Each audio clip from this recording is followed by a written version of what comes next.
Here you go, Alessandra.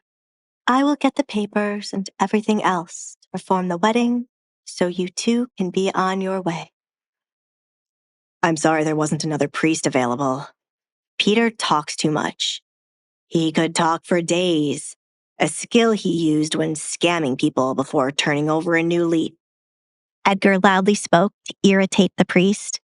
We met through him trying to scam me. Somehow he ended up becoming a priest. Oh. Alessandra was lost for words. She couldn't connect how Peter went from scamming to becoming a priest.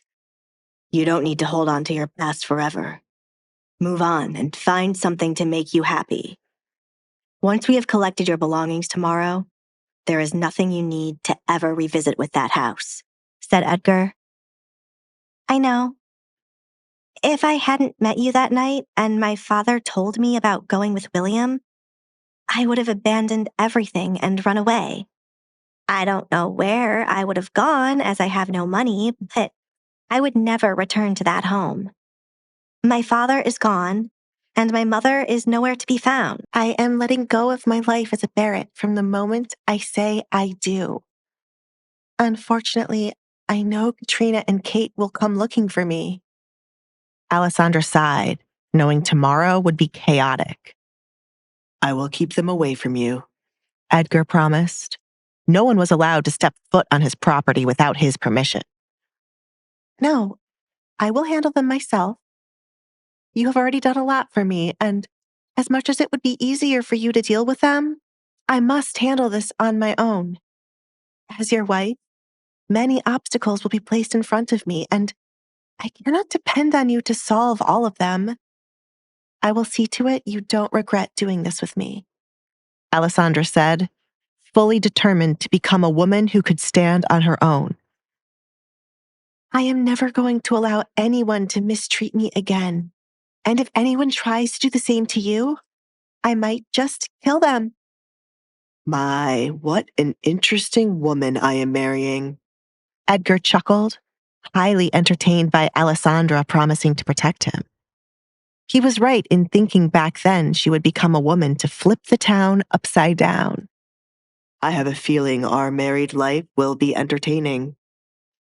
How can it not be when the rumored monster Duke and the Baron's masked daughter are getting married? Alessandra could hear the gossip already. I am ready. You two should make your way to the altar, Peter said from the altar. Did I mess up a moment between them? He wondered after realizing how cozy they looked as they spoke. Alessandra stayed behind to place the veil Peter gave her over her head, while Edgar went ahead. The veil was see-through, but not enough to clearly see her face. Alessandra took a deep breath before walking up to the altar. I did this. I changed my future, she said, as she glanced at Edgar while she approached the altar. Offering Edgar a contract marriage was the best thing she ever did in her life. Reality suddenly hit Alessandra how proud of herself she should be for making the move to get out of her childhood home, rather than waiting around for someone else to help her. She opened the door to leave her cage, while Edgar offered her a hand to help her step out of it. Please turn to look at each other, Peter instructed the couple once they were side by side.